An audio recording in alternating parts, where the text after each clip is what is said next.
Bonjour, bienvenue dans la série sur la mécanique quantique. Donc nous en revenons à notre molécule d'ammoniac qui a deux états stationnaires, 1 et 2, grand I double 2I, qui ont des énergies bien définies, l'état 1 ayant une énergie plus grande que l'état 2.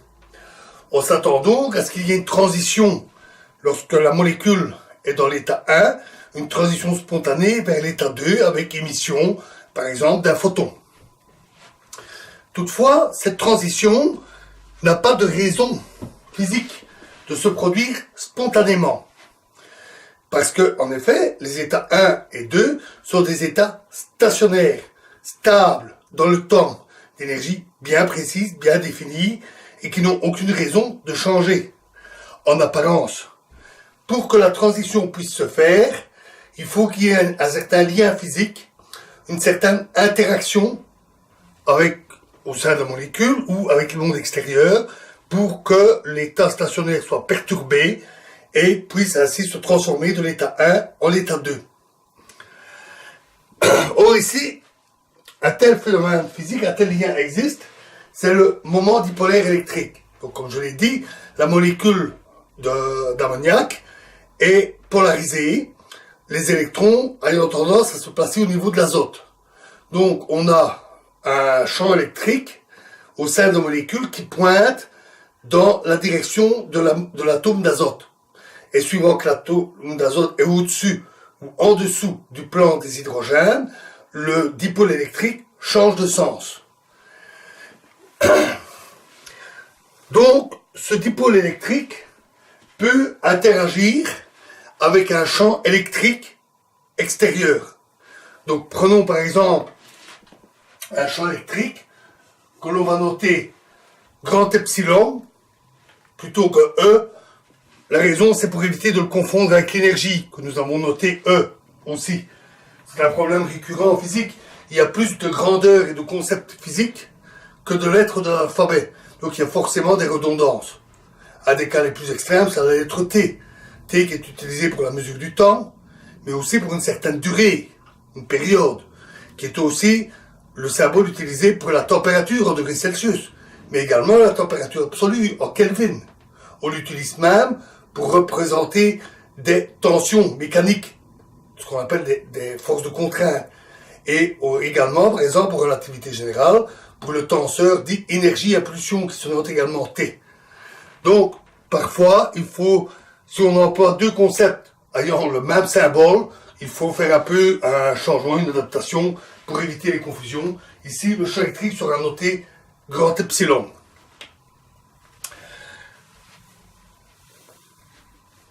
La molécule a donc une certaine amplitude A pour le basculement de l'azote à travers le plan d'hydrogène et un moment dipolaire électrique que l'on peut noter mu. Alors, ces grandeurs, il est à noter qu'elles sont très difficiles, voire impossibles à calculer. A et mu devraient pouvoir être déduits de la mécanique quantique, de la position des noyaux et des électrons, et du fait qu'il y a une liaison chimique. Mais ici, on a 4 noyaux, pour 4 atomes, une dizaine d'électrons, ce qui fait que pratiquement les équations sont insolubles, sauf peut-être avec un très gros ordinateur, et encore, ça serait avec des approximations. Donc, personne ne s'amuse à calculer ces valeurs. Et donc, elles sont toujours déduites, pour des cas pratiques, elles sont déduites de l'expérience. C'est l'expérience qui permet de mesurer les grandeurs A et mu. Un tel dipôle électrique, lorsqu'il est placé dans un champ électrique, apporte une certaine énergie due à l'interaction entre le dipôle et le champ électrique, qui est plus ou moins epsilon mu. Donc le champ électrique fois le dipôle est plus ou moins selon l'orientation du dipôle.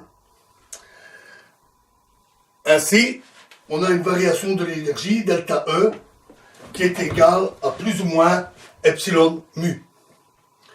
Donc, pour l'hamiltonien, on va prendre H11, qui est l'énergie pour la première configuration avec l'azote placé au-dessus, qui est égal à E0 plus mu epsilon.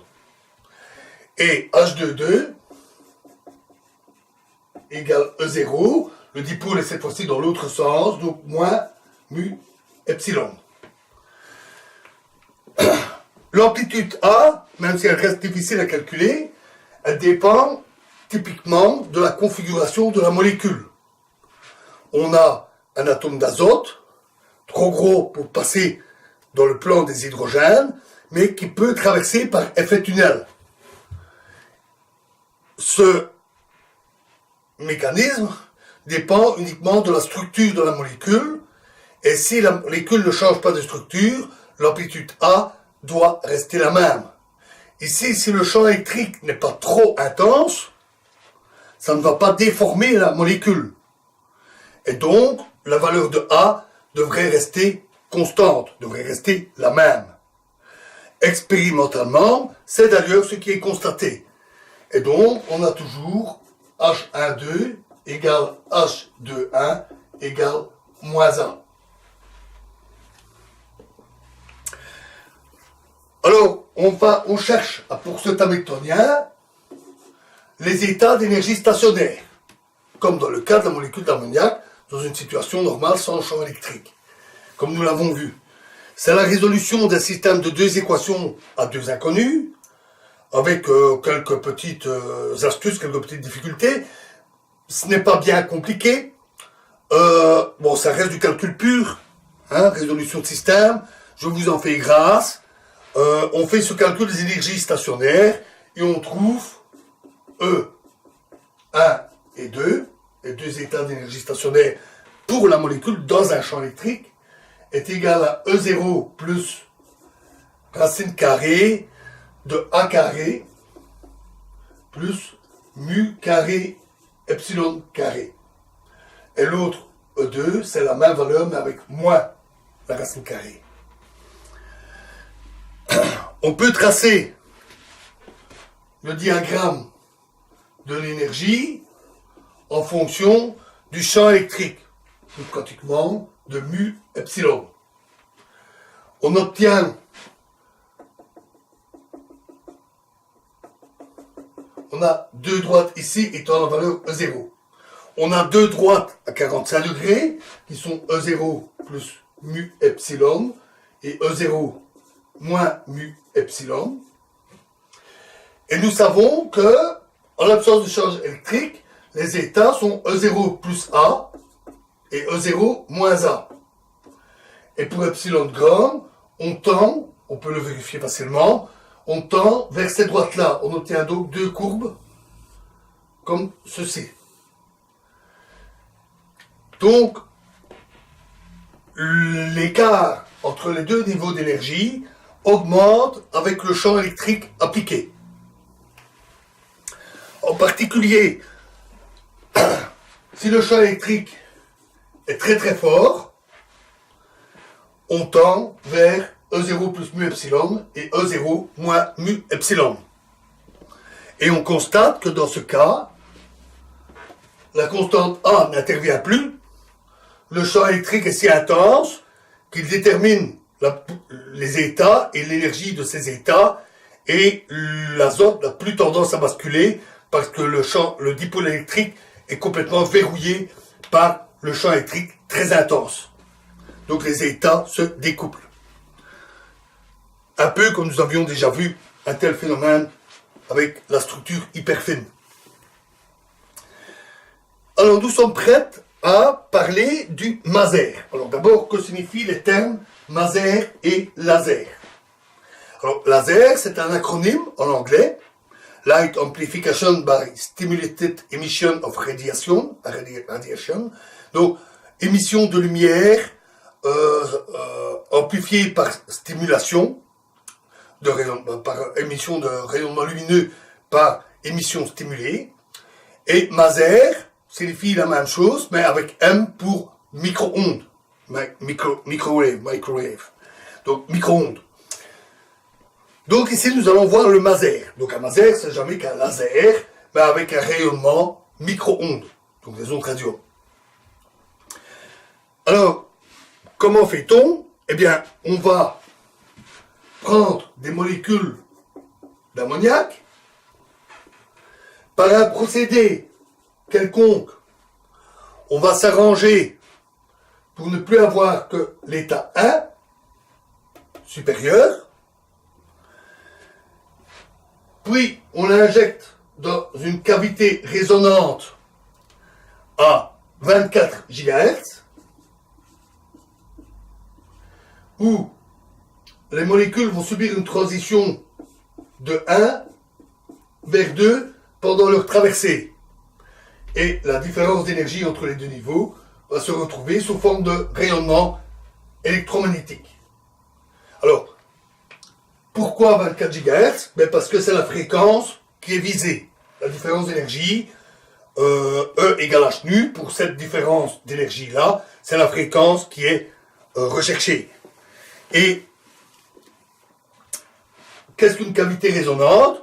Bien, c'est une cavité métallique où les ondes radio se reflètent à l'intérieur et elle est dimensionnée de façon à ce que la longueur d'onde des rayonnements qui se reflètent soit bien précis et corresponde à une fréquence bien précise. Ce qui a tendance à faire disparaître les rayonnements de fréquences différentes et à amplifier ce rayonnement. C'est donc le terme de résonance, donc de cavité résonante.